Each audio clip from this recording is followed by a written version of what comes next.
There are three main forms of runes that are kind of historic, should we say, that there's evidence for going back centuries, and the Germanic 24 runes is one, the 16 runes of the younger Futhark is another, and then there's 33 of the Anglo-Saxon. But there's also a rune set of 18 runes that seems to not actually have a lot of prehistory to them. It's an area of debate, certainly, whether or not these particular runes are historic or they are actually the invention of one person.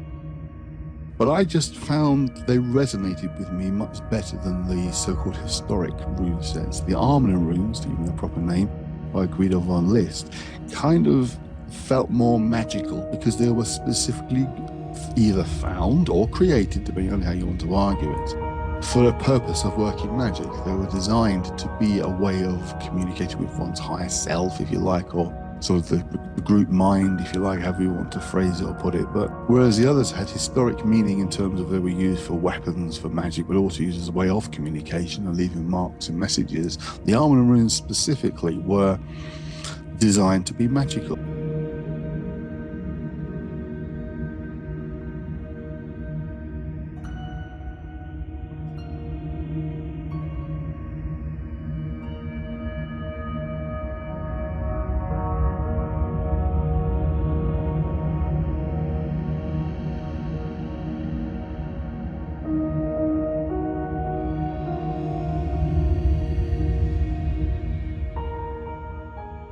They came about towards the start of the 1900s. Guido von List was a German mystic and was very much interested in mythology. And during a period of convalescence following an eye operation, he had these visions of 18 runes. The runes themselves are based around a book called the Havamal. It's an Icelandic poem, which dates from, was recorded in the 1500s, maybe a bit older than that.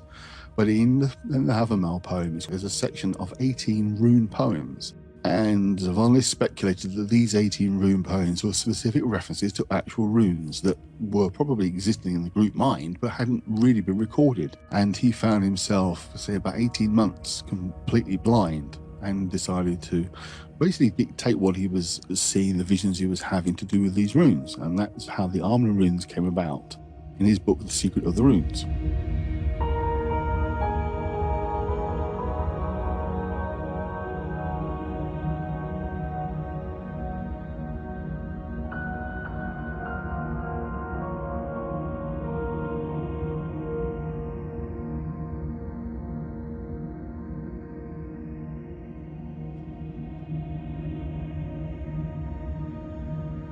In my book includes a divination system, which that's in there.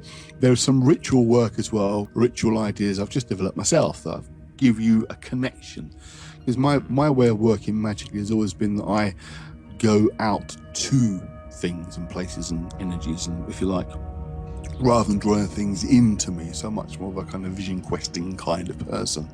And I've used the Armenen runes to kind of engage at that sort of level of connecting with like a deeper awareness, however you want to try and explain it. So the rituals I've created for the book are designed to have that kind of effect of exploring outward rather than drawing things into you.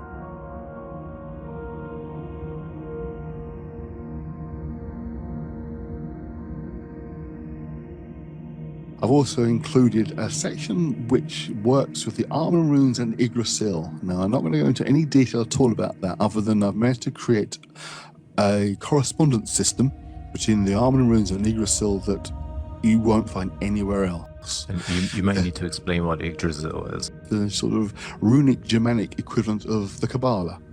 The sort of the system across different worlds and realms of Yggdrasil. Yes. It's written about in a lot of the sort of Norse sagas and epics, the reference to Yggdrasil as being the world tree that connects all realities. But whereas the Kabbalah starts at the bottom, with Malkuth as being at the bottom when you work your way up, with us it's Midgard, which is at the centre, and we expand out from that. And there's the frost giant realms, there's the realms of obviously Valhalla, which people have heard of before, and there's Niflheim, the deeper realm. So it's that kind of thing, but there's lots of attempts over the years by writers to link different Futharks with Yggdrasil to create a correspondence.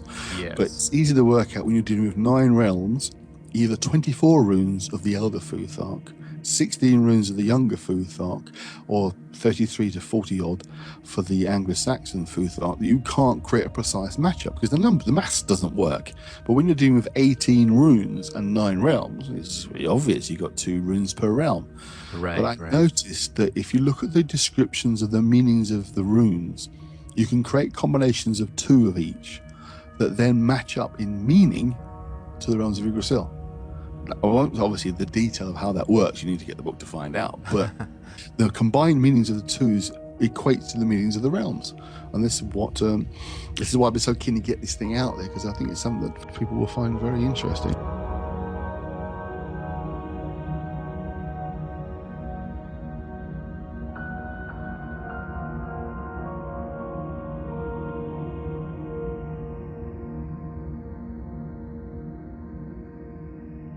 Perhaps you could just try and give some kind of impression about, what your Armadan system looks like. What would people be doing? What sort of sets it apart?